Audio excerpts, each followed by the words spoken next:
ब्रह्मेन्द्रवन्दितपदाम्बुजशङ्खपाणी श्रीमत्सुदर्शनसुशोभितदिव्यहस्त कारुण्यसागर मनोज्ञसुपुण्यमूर्ते श्रीवेङ्कटेश मम देहि करावलम्बं श्रीवेङ्कटेश मम देहि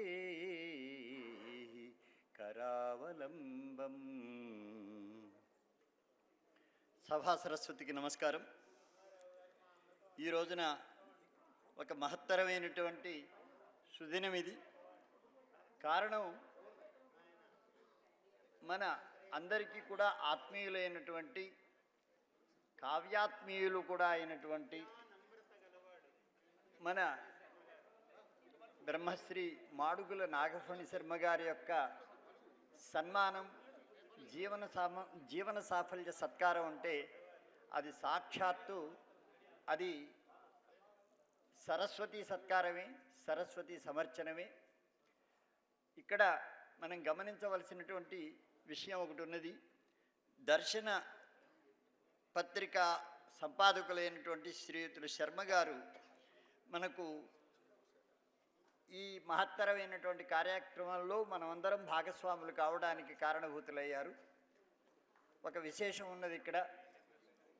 సప్తవ్యతీయు త్రిగుణాని తస్య అనేటువంటి కాళిదాస వాక్యం ఉన్నది. అక్కడ చెప్పబడినటువంటి విధంగా సప్తవ్యతీయు అనేటువంటిది గోసేవలో, దిలీపస్య గోసేవలో వచనం అది. అక్కడ వచనాన్ని కనుక మనం గమనించినట్లయితే 21 రోజుల పాటు గోసేవ చేస్తే దిలీపునికి మహత్తరమైనటువంటి సంతానం కలిగింది.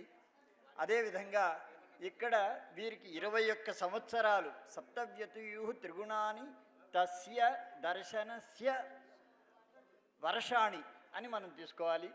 కాబట్టి ఈ సందర్భంలో వీరు చేసినటువంటిది గోసేవే. గోశబ్దానికి వేదం అనే అర్థం ఉన్నది, గోశబ్దానికి భూమి అనే అర్థం ఉన్నది. ఇక్కడ ఈ గోశబ్దానికి వేదరక్షణ, వేదాంత రక్షణ, సనాతన రక్షణ కోసం అని పుట్టినటువంటిది దర్శన పత్రిక. కాబట్టి అటువంటి పత్రికను 21 సంవత్సరాలు సేవ చేస్తూ అందరికీ అందించగలిగినటువంటి వారికి అభినందనలు ముందు.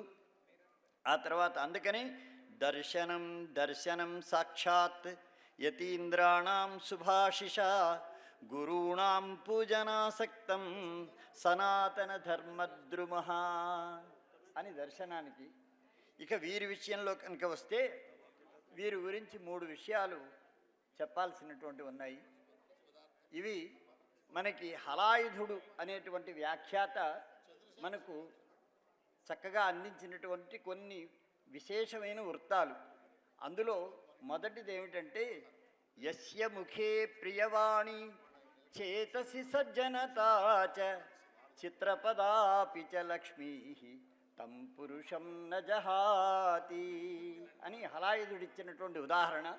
ఈ చిత్రపద అనేటువంటి వృత్తం, ఆ వృత్తంలో చెప్పినటువంటి లక్షణాలు కనుక మనం చూసినట్లయితే వీరిలో చక్కగా కనబడతాయి. యస్య ముఖే ప్రియవాణి, వారి యొక్క ముఖంలోంచి వినిర్గతమైనటువంటి ప్రతి వాక్కు కూడా అతి ప్రీతికరమైనటువంటి వాక్కు. చేతసి సజ్జనతాచ, వారి యొక్క మనసులో ఎప్పుడు సజ్జనత్వమే. చిత్రపదాపి చ లక్ష్మీ, అటువంటి గుణద్వయం ఉన్నటువంటి వారిని, లక్ష్మీదేవికి ఒక పేరున్నది చిత్రపద అని. ఎప్పుడూ స్థిరంగా ఒక జేబులో ఉండదు ఆవిడ, అటు ఇటు పరిగెడుతూ ఉంటుంది. కానీ వారి యొక్క జీవ్ అంటే హిందీ భాషలో జిహ్వ, కాబట్టి ఆ జిహ్వ మీద ఎప్పుడు సరస్వతీదేవి, లక్ష్మీదేవి రెండు కూడా తాండవిస్తూనే ఉంటాయి. శోభాయమానమైనటువంటి సరస్వతి వాగ్లక్ష్మి అక్కడ ప్రకాశిస్తూ ఉంటుంది. కాబట్టి చిత్రపదాపి చ లక్ష్మీ తం పురుషం నజహాతి, కనుక వారిని ఎప్పుడూ విడిచిపెట్టదు. అదేవిధంగా కుర్వాణో కృతిమమితం మితం శయాన,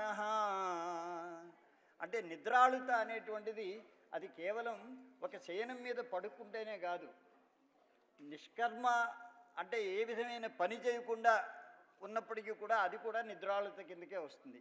కుర్వాణో కృతిమమితం మితం శయాన భుంజానో మితం అమితం పరం దదానః. కాబట్టి ఎన్నో కృతుల్ని చేస్తూ ఉంటారు ఎప్పుడు కూడా ఆయన. ఆ సుకృతుల్ని మనకు అందిస్తూ ఉంటారు.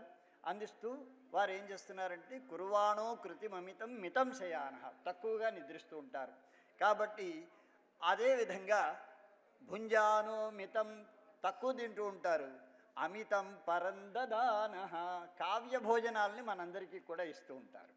కాబట్టి జానానో బహు విషయాన్ మితం బ్రువాణః, ఏది యోగ్యమో దాన్ని మాత్రమే చెప్తూ ఉంటారు. కాబట్టి బహు విషయాన్ జానంతి తథాపి మితమేవ తే వదంతి అని. జానానో బహు విషయాన్ మితం బ్రువాణః. ఆ పైన ఉత్కర్షం భువి లభతే సవర్ధమానః అని. అటువంటి వారికి వర్ధమాన అనే వృత్తం ఇది. ఇది కూడా పింగళనాగ ఛందశాస్త్రంలో చెప్పబడిన ఈ వృత్తానికి ఉదాహరణ ఎవరిచ్చారంటే హలాయుధుడు ఇచ్చాడు. కాబట్టి ఆ హలాయుధ ప్రోక్తమైనటువంటిది వర్ధమాన వృత్తంలో అది ముద్రాలంకార సహితంగా చెప్పారు. కాబట్టి జానాను బహు విషయాన్ మితం బ్రువాణః ఉత్కర్షం భువి లభతే సవర్ధమానః. మనందరికీ కూడా ఆత్మీయులైనటువంటి నాగఫణి శర్మ గారు అటువంటి వారు. ఇంకా వీరి యొక్క వాక్ వైశిష్ట్యం ఎటువంటిదంటే తథ్యం పథ్యం సహేతు ప్రియమతి మృదులం సారవద్దైన్యహీనం సాభిప్రాయం దురాపం సవినయమసటం చిత్రమల్పాక్షరంచ బహ్వర్ధం కోపశూన్యం స్మితయుతం ఘనం దాక్షిణ్య సందేహహీనం వాక్యం బ్రూయాద్రసజ్ఞ పరిషది సమయే సప్రమేయాప్రమత్తం అని ప్రాచీన సుభాషితం ఒకటి ఉన్నది. అందులో అత్యంత ఉత్తమమైనటువంటి వాక్కుకి 18 లక్షణాలు చెప్పారు. ఆ 18 లక్షణాలు ఉన్నటువంటి రసజ్ఞులు వారు. కాబట్టి ఆ విధంగా అంత మహత్తరమైనటువంటి వ్యక్తి. వీరి విషయంలో మరి నేను ఒక 2-3 శ్లోకాలు చదివి వినిపిస్తాను. నేను వైకుంఠంలో ఒకరి కోసం వెతుకులాట మొదలైందిట. ఎవరైనా ద్విజిహ్వా ఫణీంద్ర, 1000 ముఖాలు, ప్రతి ముఖంలో 2 నాలుకలు కలిగినటువంటి ఆ ఫణీంద్రుడు ఆదిశేషువు. ఈయన ఎక్కడ పడుకోవాలో తెలియట్లేదు విష్ణువుకి. అటువంటి ఆ వైకుంఠంలో ఉన్నటువంటి ఆయన పరిగెత్తుకొచ్చి మన దగ్గరకు వచ్చారనమాట. ద్విజిహ్వలు కాబట్టి బృహద్విసహస్రావధాని అయ్యాడు ఆయన. కాబట్టి ఆ విధంగా వారు ఎటువంటి వారంటే వైకుంఠే నాస్తి శేషః హరిశయన వరః కుత్రయాతో మహాత్మా. కాబట్టి వైకుంఠే నాస్తి శేషః హరిశయన వరః కుత్రయాతో మహాత్మా క్వాస్త్యేషో దివ్యరూపో హరభుజ వలయః త్యక్త కైలాసవాసః. ఆయన ఎక్కడున్నాడు? పోనీ శివుని యొక్క గళంలో చేరాడా అంటే అక్కడ కూడా కనబడలేదట ఆయన. ఇంకెక్కడున్నాడు ఆయన అంటే ఇత్యేవం చింతయంతః విబుధ గణవరాహ లబ్ధ సంకేత వార్తాహ. సురలందరూ వైకుంఠంలోను కైలాసంలోనూ వెతికితే ఆ ఆదిశేషుడు కనబట్టలేదు. ఆయన ఎక్కడున్నాడు అంటే వాళ్ళకి ఒక వార్త వచ్చింది. జాతో భూమ్యాం విధాతుం వరకవి వపుషా భారతాంబా సమర్చాం. భారతాంబ యొక్క సమర్చన చేయడం కోసమని భూమండలంలో ఇలాగా నాగఫణి శర్మ గారిగా ఆవిర్భవించారు సాక్షాత్తు ఆదిశేషుడు అని చెప్పేశాను అనమాట. ఇదొక శ్లోకం. ఇంకా 2 శ్లోకాలే చదువుతాను. అంటే ఇంకా చాలా రాశాను, ఇంచుమించుగా ఒక 10-15 రాశాను. కానీ అలాగే అయితే శ్రీమాతు పరమేశ్వరస్య కృపయా సంపాదితా సేముషీ. అక్కడి నుంచి నానాశాస్త్ర చణత్వ భాగ్య విభుత వాగ్దేవతా వాసభూ ఏనైవం విదుష మహాకవివరేణోపార్జితా వైఖరీ పద్మశ్రీ పదభూషిత సజయతాత్ సత్సంగ చూడామణి అని. కాబట్టి శ్రీమాతు పరమేశ్వరస్య కృపయా సంపాదిత శేభుషి, వారి యొక్క పాండిత్యం ఆ అమ్మ యొక్క నిత్య నిరంతర ఉపాసన వల్ల లభించినటువంటిది అనమాట. అదేవిధంగా నానాశాస్త్ర చణత్వ భాగ్య విభుత వాగ్దేవతా వాసభూ, వారి యొక్క ఆ విభుత్వం సమస్త వాంగ్మయం మీద ఉండేటువంటి విభుత్వం అది ఎక్కడంటే వాగ్దేవత యొక్క నివాస భూమి అని చెప్పేస్తాను. అలాగే ఏనైవం విదుష మహాకవివరేణోపార్జిత వైఖరీ.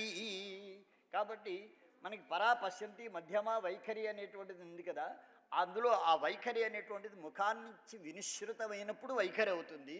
ఆ వైఖరి ఎటువంటిదంటే ఏనైవం విదుష మహాకవి వరేణోపార్జిత వైఖరి పద్మశ్రీ పదభూషిత సజయతాత్ సత్సంగ చూడామణి. ఆ వైఖరికి పద్మశ్రీ వారికి మాత్రమే కాదు. కాబట్టి కనుక అటువంటి మహత్తరమైనటువంటి వారికి సాక్షాత్తు శ్రీ వెంకటేశ్వర స్వామి యొక్క శ్రీభూ సమేత శ్రీ వెంకటేశ్వర స్వామి వారి యొక్క నిరంతర కరుణా కటాక్ష వీక్షణ ప్రసారం అనేటువంటిది జరుగుతూ మనకు మన హరే కృష్ణ సతపతి గారు చెప్పినటువంటి విధంగా 2,00,000 వారు 1,00,000 చెప్పారు, నేను 2,00,000 సహస్రావతారాలు చేయాలి అనేటువంటి మనసా నా కోరికని ప్రకటిస్తూ విరమిస్తున్నాను. శ్రీమాత్రే నమః. ఓం నమో వెంకటేశాయ. Please subscribe to our YouTube channel. Like and share this video.